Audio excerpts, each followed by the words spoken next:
Hello everybody on YouTube and welcome back to my channel. My name is Shay. Today I'm doing a reaction video to Angry Video Game No Avgn episode 176. Let's check this out.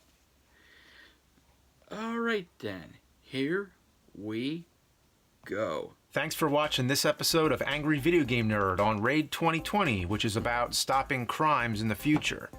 But the real crime is having your unencrypted data being harvested by hackers, governments, and corporations. I recommend using the same VPN I use anytime I go on the internet, ExpressVPN, which creates a secure encrypted tunnel between your devices and the internet. It also masks your IP address so you can hide your location and browse anonymously. You can change your location to anywhere you want in the world, which is great for unblocking geo-restricted content. For example, I use it to watch Raid Redemption. Unlike the game which the nerd's about to review, Raid Redemption is this awesome action movie. Yeah. Unfortunately, it isn't on Netflix USA, but you can set your location to the UK to watch it. ExpressVPN has blazing fast speed so you can stream anything you want in HD with zero lag. It's so easy to use. Just click one button to connect and you can watch all the movies and shows you want. At less than $7 a month with a 30-day money-back guarantee, it's no wonder why ExpressVPN is the #1 rated VPN in the world by TechRadar, The Verge, Wired, and many more. Take back your internet privacy today and find out how you can get 3 months free by clicking the link in the description. Head to expressvpn.com/Cinemassacre.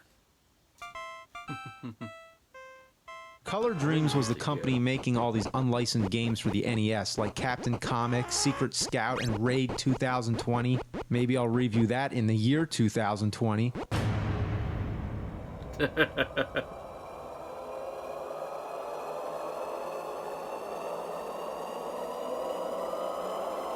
It's 2020. Wow.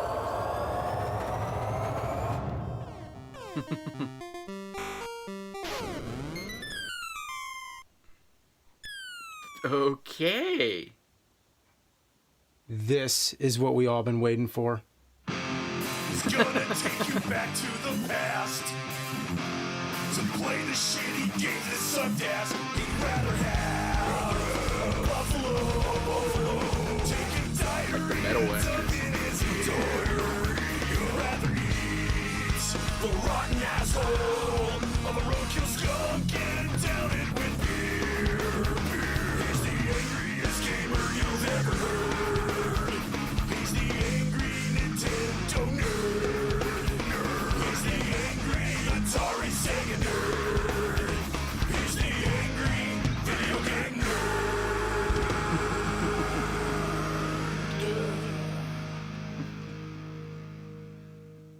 Psycho Well, stick. I hope you didn't expect much, because it was a throwaway line. You know, the year 2020, I'll be reviewing Raid 2020. I wish I didn't say that. It was like pissing up a drainage pipe. It all comes back to you. I mean, I figured that's a long time. I mean, who knows if I'll even still be alive or the Earth would even exist anymore, but here we are. So what am I gonna do? Bail out? I mean, I could. It was just a hypothetical quote. Wasn't legally signed and notarized. I said maybe I'll review it. Like maybe if I do, we can all shut the fuck up about it. It was one of those unlicensed baby blue cartridges made by Color Dreams, which I already talked about, or I think I talked about it. Did I? Oh really, I'm asking, did I? Because it was a long time ago, I can't remember shit now. So, what the hell? Good stories are worth retelling. Basically, Color Dreams was making unlicensed NES games, much to the ire of Nintendo, and Nintendo decided if they weren't making money off of these pieces of shit, then nobody else should. Executives from Nintendo then contacted all retailers who were selling Color Dreams games and demanded they stop or their supply of real NES games would be cut off. Yeah, imagine a game store that didn't have any Mario game, but it had Castle of Deceit and Deathbots and Menace Beach and all that shit.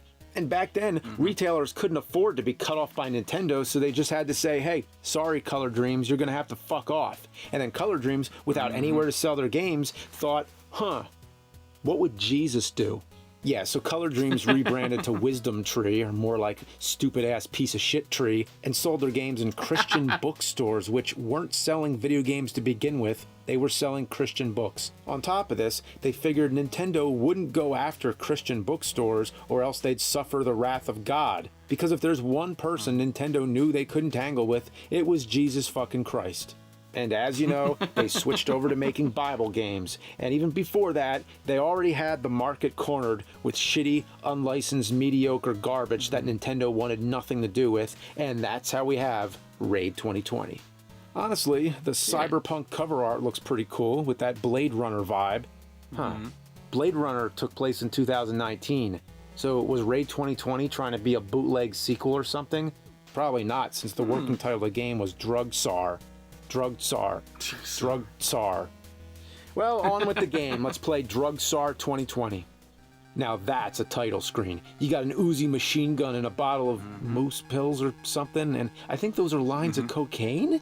I like this here. Winners fight drugs. Like it's not enough to say no to drugs. That's pussy shit. In the year 2020, if you want to be a winner, you gotta actually fight drugs. Yeah, that's one hell of a thought. Could you imagine fighting drugs, literally? Just getting a big sack of drugs and just punching the shit out of it Rocky Balboa style? Yeah, speed bag with actual speed.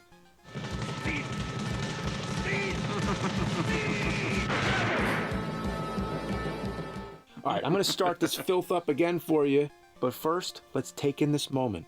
I'm playing Raid 2020 in the year 2020. 2020. AD 2020, a plague of... By the way, I had to do a freeze frame here because it flashes by so quickly you'll never have time to read it. Narcotics transcending the bounds of race, economy, and time have put a stranglehold on America... Wait, what the fuck? Transcending time? The drugs are transcending time? What, like they're coming from the future? You're going into the future to get the drugs? Or the people from the future are traveling back to sell them? I mean, I don't know what, but if you had the capability of time travel, you got to be really doped up if the first thought on your mind is getting more drugs. So you play as a drug enforcement guy or detective or private whatever, but he looks more shady than any of the enemies you gun down. He's like a criminal from a cartoon. He looks like the dude on the neighborhood watch sign, and his name is Shadow. Ooh, Shadow. My first major complaint is that the B and A buttons are switched, with B for jump and A for attack. But I'm beginning to think that's actually more common now, meaning actual good games are less standard than this mountain of turkey turds. Now speaking of turds, it's not that common when a game that shit actually has shit in it. The birds fire feces all over the place. And what's really great, the thing I absolutely love, is that you can shoot the shit. I never played this game in any year other than 2020, but I couldn't imagine this in the 80s, going into school and telling my friends I was just playing this Nintendo game where I shot up a bunch of mutant bird turds. But the real funny thing, and what this game might be alluding to, is that there actually was a sport in the 60s and 70s, mostly in Eastern Europe and South Africa, which was actually shooting bird turds, because it was like a high-level skill. It was one thing to shoot a bird, but to time it right when the turds are dropping from its foul anus... Actually, nobody does that. I'm just kidding. Okay, where was I? Oh, I was gonna say. The objective is simple. You kill drug dealers. Tons of them. All kinds. Some are tall, some are short, some are sad, some are glad, and some are very, very bad. Why are they sad and glad and bad? I do not know. Go ask your dad. Nice rhyming. You even have cyborg drug dealers. Now, I'm willing to accept the idea of fighting drug-dealing cyborgs, but what's with the birds, bats, and bugs? Is nature attacking too? Just for the hell of it? Are the animals all high on drugs? Is that what's going on here? Are the birds bad guys? Is that why they're wearing eye masks like the Hamburglar? And there's poop-splattered anuses on the floor, and if you step on them, you're dead instantly. And yeah, I looked them up in the instruction manual, and that's what they're called. Poop-splattered anuses. Yeah, now you're not going to trust anything I say, but if you believe one thing, it's that this game is garbage. It's shit packed to the most dense capacity. Revolting controls, putrid piss graphics, vomitous audio, baffling glitches, made from the imagination of a stink bug, and above all, it's repetitive. You just gun down everything in sight for hours and hours. Man, this guy has such a high body count. He's a flat-out serial killer. I mean, I know he's a cop taking down bad guys, but what was the crime again? Drugs? Well, I mean, I get the game is anti-drugs, and sure, drugs are bad, but what's the punishment? Murder? It's basically a crap version of the arcade game Narc, where you shoot the fuck out of drug dealers. Well, Narc was already made into a crappy NES game. So this game is a shittier version of the shitty version of Narc. For a game about going on a shooting spree, your gun is almost useless. Your bullet disappears if you fire another one too soon, so you can't hit the button rapidly, or else your bullets won't go anywhere. It's kind of like taking a shit on an escalator. You watch that log of dookie go up, up, up, up until it's gone, and then it just comes back again with a whole new... And it's not like that at all, sorry. Every now and then you go through a door and slip into this alternate side level where you have to hop across what looks like these wooden support beams for piers. You wouldn't think these things would be such a nuisance, but try jumping across them and you get that choppy perception, that special shitty slippery feeling you get when playing garbage bin NES games. And where the hell am I supposed to be anyway? Looks like the training stage from Karate Kid. Oh look, there he is! Oh, fuck! Back to the main part of the stage. Moving around sucks. You think pressing up or down would make you go up or down, but instead you move diagonally. They had to get fancy with it. I think a 3D perspective was a little too ambitious for a game that can't even get B and A right. Sometimes I'll try to go in a door and accidentally step on a mine, and other times I'll want to get away from a door and get stuck going in and out. It requires a level of precision this game doesn't deserve. The whacked out perspective only gets fuckier when you get the jetpack, which can only be found in the left door. Don't even try to enter the right door. All it does is send you to the left door without the jetpack on. Please, tell me if that makes any sense, because I feel like I'm losing my fucking mind here.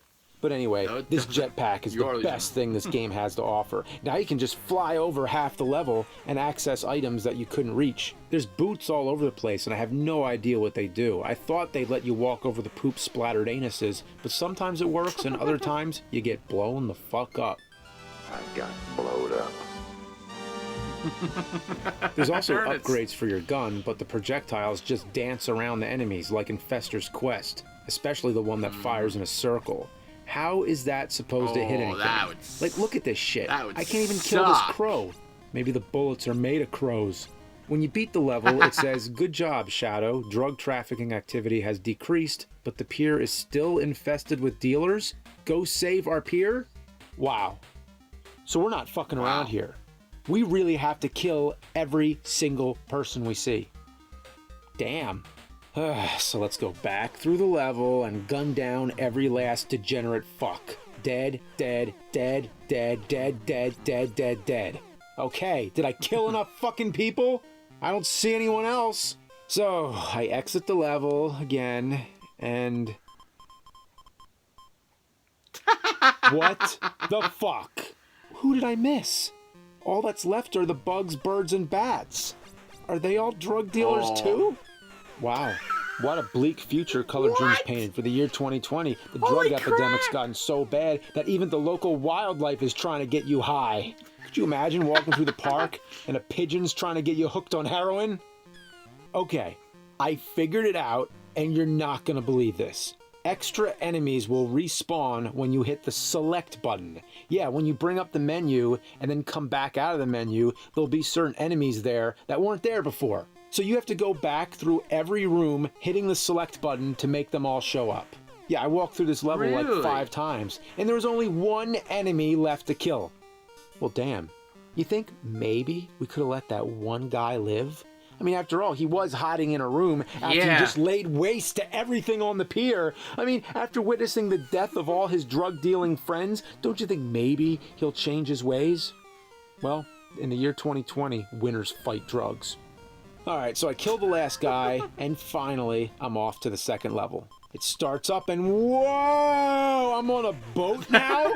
Well, at least the game has some variety. There's a tiny helicopter face-fucking me. I'm stuck in between an alligator with whiskers and a coked-up killer whale. This is quite a scene.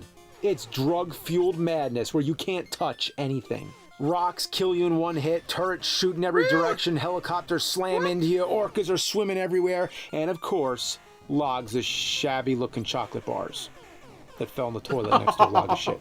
You can upgrade your weapon here, but now you move at half the speed, so you're not doing much to help yourself, like blowing your nose into a tissue that you just used to wipe your asshole. You just gotta destroy all the helicopters, and now we're ready to move on to level 3. You know, so far, for a game that takes place in the year 2020, it seems fairly accurate. I mean, there's no flying cars or futuristic shit, just piers, boats, seagulls that attack, exaggerated but still set in a normal world. So, unlike Street Fighter 2010, I think Color Dreams actually got the time period correct. Oh boy! Holy shit! It's the space city of Technopolis, populated with robots, flying saucers, blue worms, electric snowballs, guys with faces impaled with bazookas. Yeah, that's the style in 2020. And you can turn into a spaceship shooting sonic booms or a motorcycle. Now, this is the future I was expecting. Then you get a message saying to destroy the drug satellite, and then wait, drug satellite? Drug satellite. What the hell? Wow. Now my mind's blown. They're actually broadcasting the drugs via satellite. Oh, well, it is the year 2020. I mean, maybe now they're actually doing that. I mean, that's how I feel playing this. Like I'm going insane. Whoa, what now? The game turned into Action 52. Oh, my God. I don't even know what's going on. I'm just mashing buttons hoping I'm hitting shit. Next stage is back to normal. Running around the laundry room fighting giant mice. Yeah, that's normal for this game. Sadly, though, I died and ran out of continues. I'm sorry, but I'm not playing that boat level or getting gangbanged by the drug satellite and its blue balls another 50 times, so I'm going to use a level skip code. And this code, you're not going to believe how you do it. I mean, seriously, you are going to think I am making it up. But I promise you, for real, this is actually how you do the code. You need to plug in the second controller. Why you have to plug in the second controller to enter a code for a one-player game is beyond me.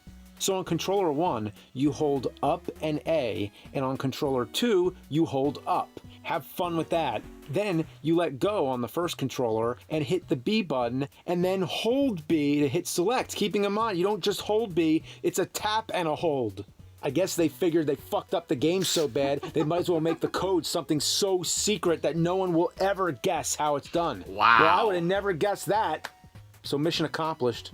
And that's not all. You have to do it during gameplay, not at the title screen, not while paused. It's the only code I know of that's this complicated and that you also have to do while fending off enemies. Imagine if you're trying to do the Contra code, but you had to plug in an NES 4 score and 4 controllers. On controller 1, you hit up. On controller 2, down. On controller 3, left, right. And on controller 4, hit B, A, start. What was Color Dreams thinking? I bet nuclear launch codes aren't as complicated as this. So, back to the shit show. I'm getting shot at from all angles. There's robots, turrets, and mimes all over the place. The goal is to destroy the villain Pitbull's computers, and it's one of those where the fuck do you go kind of stages. I ran all around, but every door brought me back to the beginning. Then I found out by accident that you have to go into this black rectangle next to the doors to get to the top. You know, I don't even question anymore. At this point, I've seen almost everything. Oh, and these rectangles are everywhere, but it's only this specific one that actually does anything. And just to think, I found it by accident, by missing the door that I thought I was trying to get into. You know, it's like with this game, the only way to beat it is to fuck up your way into winning. So you walk along the rafters, killing the giant mice and evil motherfucking molecules, until you get to this green thing that's apparently the computer card. But what's next? Well, then you drop down and enter the door. Now remember, you got to enter the right door, the correct door, not the right one, because that sends you back. You got to go to the left door, which leads to a red cave, and here you fight spiders and bats. Of course, there's also drug dealers, both human and robots. Then you have to take a wild guess and press down on one of these circles so you can enter, like Mario going down a pipe. And this is the only place in the game with these pits. So, seriously, how are you supposed to know that without blind guessing? Also, you need to enter a specific pit, the third one. All the others just lead back to the beginning. The third pit leads to a cave filled with spiders and 2 more pits. Luckily, this time I got the correct one on my first try. This leads you to a room with a dealer and 3 possible ways out. The sides just lead back out again, but the pit leads you to an identical room. You go in the pit again, and you find the room with the key. To get the key, you need to kill this giant fucking ant. If you don't have the gun upgrade, this thing is a pain. You have to run past it and then stand on the drug dealer's head and jump up and down to shoot the ant. How fucked up on drugs is this dealer to let a cop jump on his head repeatedly? Just imagine this scene. A cop jumping off a drug dealer's head to shoot a giant ant. And this game is anti-drugs? Well, the developers had to be on something. So when you kill the ant, make sure you don't kill the dealer until you get the key. Otherwise, you can't make the jump and have to do the caves again. After getting the key, you just walk back to this door and enter Pitbull's lair. So here we go, the final confrontation. He's a green guy dressed like Michael Jackson in Thriller, I guess. He has absolutely no recognizable pattern. He just walks up swinging drumsticks and fucks you to death while constantly farting. Yeah, I mean, listen to it. Listen. It's a fart. Yeah, I mean, you could probably get high off his farts. His farts are basically like the ghosts of the drugs he's taken.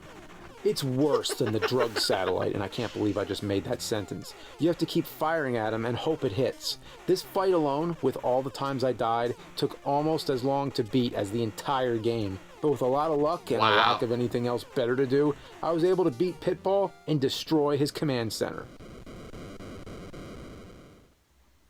Thank fuck! Congratulations, Shadow. You have overcome treacherous obstacles and destroyed Pitbull's evil drug empire. Your success will carry us into new height in our fight against drugs. Remember, winners need no drugs. And with that, it's over. I hope Wong and Burke are happy with themselves. At least the game was trying to push a positive message to keep kids away from drugs, but if anything, it probably made people want to do drugs. It would have helped if the game was actually any good. You know, like Mario 3. Imagine if Mario 3 had an anti-drug message. That might have worked. But with this, I feel like I need something. Like maybe some Tylenol at least. Well, anyway, I'm glad that Raid 2020 is finally done and over with now. I mean, it became sort of like an inside joke. Inside where exactly, you know. But there exist more games out there with future dates that my future self might have to deal with.